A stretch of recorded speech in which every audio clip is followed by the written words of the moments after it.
Vande Gurun Isha Bhaktan Isham Isha Gataratam Tatparakasham Stachat Shakti Krishna Chaitanya Samgatam. My pranams to all the devotees and sannyasikam around the world making their offerings since yesterday, I believe, and today for Gurudev's centennial, Srila Bhakti.Tv and Narayana Gosvami Maharaja, Vidyadhari, of course. And I've been asked to do a short video as well, just to say a few words. And of course, there's so much to say about Gurudev, and sometimes it seems as if there's nothing to say, because what to say about such a personality as Gurudev, and especially someone in my situation, in my case.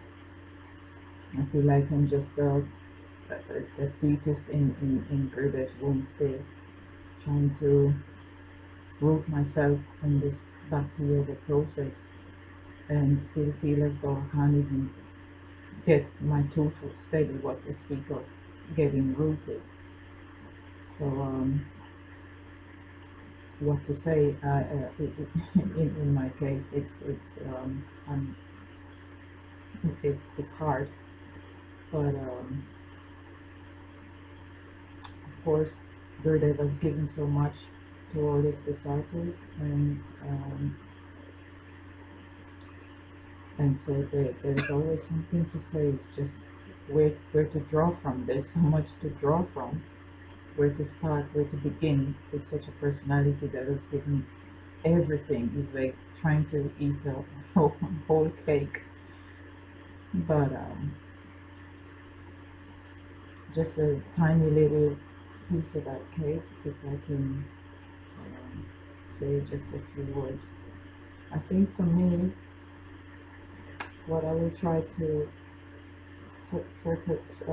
center it around is more on gratitude, and this for me is important, simply because in especially the last couple of weeks, I've been meditating on gratitude and what this means for me in this process, and in terms of Gurudev, and especially in terms of his centennial, meditating on why Gurudev came, what did he come to give, what is the essence of his Vani, his teachings, and this for me stands out. It's a very, very it carries a lot of weight for me, simply because there's and I'll share this very, very briefly. When I connected with Gurudev back in 1998, which was my first connection, and at that time he was staying in the Mathura Math, and he had sent me a letter. Of course, I'd written to him, and he wrote me back in the post, the snail mail. Back then, of course, nobody used that anymore, but in that letter I had written many things, of course, but there was something that stood out, and it was to become a Palyadasi of Srimati Radhika. And of course, at the time I read it, I didn't understand. Of course, at that time I didn't understand a lot of things about Bhakti Yoga, and certainly about becoming a Palyadasi of Srimati Radhika. This was over the rainbow for me at the time, way over the rainbow. And anyhow, it just simmered in the back of my mind over the years. What was that? What is the meaning? What is the depth of that? And of course, Gurudev, everybody knows Gurudev to always be speaking, centering his Katar, more or less, always bringing it back to becoming a Palyadasi of Radhika. And it took more than 15 years, actually, going back to that very letter that he wrote, the realization of what that meant, the weight of what that meant to become a Palyadasi of Srimati Radhika. just to have a little droplet of realization what that is. It's it just almost over the years, we begin on this process of bhakti yoga as we started out trying to get as much as we can possibly get in, and trying to be a Sukriti, do a lot of, do it all, try to get as much in of the 64 angles of bhakti. But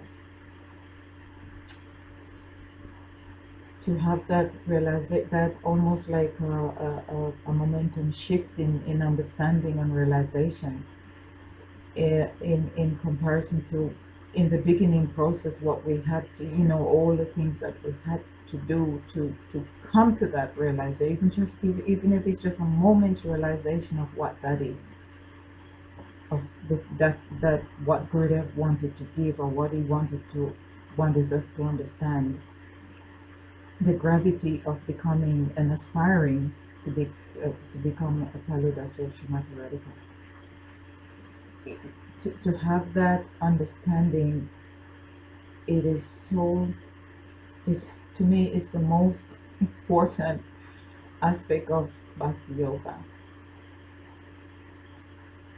And so this gratitude that been oscillating in my mind, or circulating in my mind for the last couple of weeks, what that means. Because for many devotees, it means many things, to be grateful, to go, gratitude towards Gurudeva. It will mean different things, depending on our approach and how we're situated, and how we apply ourselves. It means different things. But for me personally, and we are all, around the world now speaking from our own position. Shastra speaks about we can only speak from our own position. And so for me, I'm speaking more on the gratitude and what that represents for me. And it represents that understanding or realization of what it means to become a Palida, to aspire for that. And of course, Gurudeva is such a person that we spend our eternal life trying to understand our Gurudeva, that personality, what he's come to give. The pieces of the puzzle, to try to understand the pieces of those puzzles of our Guru, trying to make the puzzle fit together, to get that, how should I say, that silhouette of Gurudeva. It will take eternity, to understand the personality. But when I look back at my life, when I took birth, and how I grew up and what I grew up with in terms of my background was, of course, in Christianity. And from when I was a little girl, spiritual life was very, very strong in my heart. And so at that time, if somebody asked me, what do you want to become when you grow up? It's as if my head would just go blank, because I didn't want to become anything. I just wanted, all I could see just being at that time, that's what I knew, is just being a spiritual person. I wanted very much to become situated in spirituality, so I had no inclination towards anything in this world. And it's not to say that's anything great and wonderful in terms of my case. It's just I remember very, very strongly that's what that I wanted to be, situated in spiritual life. And then of course when I met the devotees in 1998 and connected with Gurudeva, that became intensified. And then trying to understand this path of Bhakti Yoga and the Vani of Gurudeva, and of course our Acharya, because Gurudeva he doesn't work alone, he works of course with our Acharya Varga, and in that I should say they work together. And so to understand the gratitude of understanding Gurudeva, his teachings, what the essence of what he has come to give. You spend your meditation, sometimes you fall into this place sometimes of just going quiet. It's because there are times when we're reflective, so it's not just about doing and trying to, it's about being reflective sometimes, reflecting on Gurudeva, reflecting on his teachings and what that means to each of us. And gratitude comes up that, my God, I mean, many devotees, many who know Gurudev will know the type of personality he is, and they know his Katha.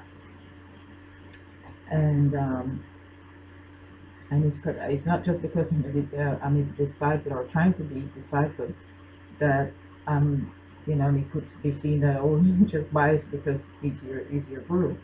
But it's not just because that Gurudev was, words cannot describe the type of Qatar that Gurudev gave.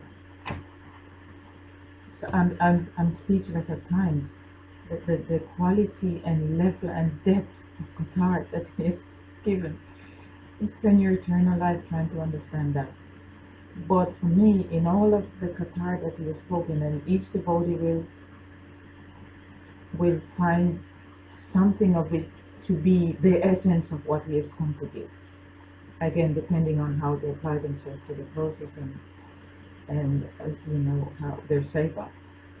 But for me, speaking from my position, is that realization of the becoming a Palidasi of Srimati Radhika. To me, that is the core of this Qatar, and just to get even a drop of understanding of that, and then trying to aspire for that.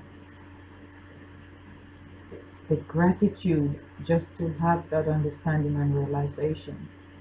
What to speak of everything else about Gurudev, just the gratitude just for that, just to understand that, just to realize that. So that's for me, the essence of Gurudev's teachings. And to spend my eternal life trying to cement that, root myself in that. So, as I said, there's so much to say and so little to say.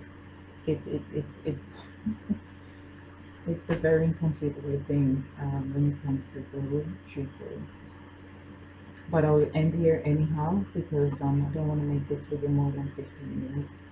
So I'm gonna offer my pranams to all the devotees and beg their blessings and prayers that I can advance in this path of Bhakti Yoga, even one little inch in this life.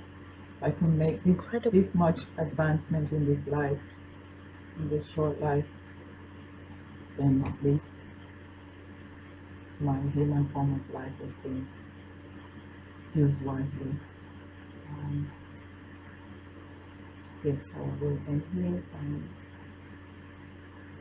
then pronounce to everybody in Servansha, Harikatha, Descha, Sindhu, Vachana, Pakistana, Kashmir, Vachana,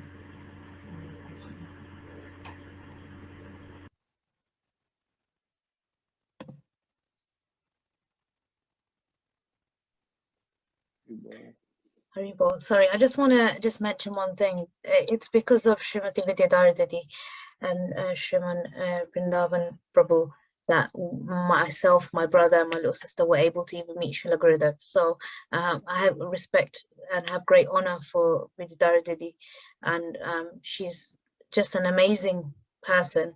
And I'm glad she's not here because she'll tell me off for saying this about her. But she's such a sadhu, it's unbelievable, and so humble at the same time. So I'm really grateful. And the essence of what Srila Gurudev's moods are, it's these deep moods she carries with them, and you can see that in the way she comes across. So I'm just really fortunate, and so I'll let Tarun carry on hosting for another couple of minutes before I take over.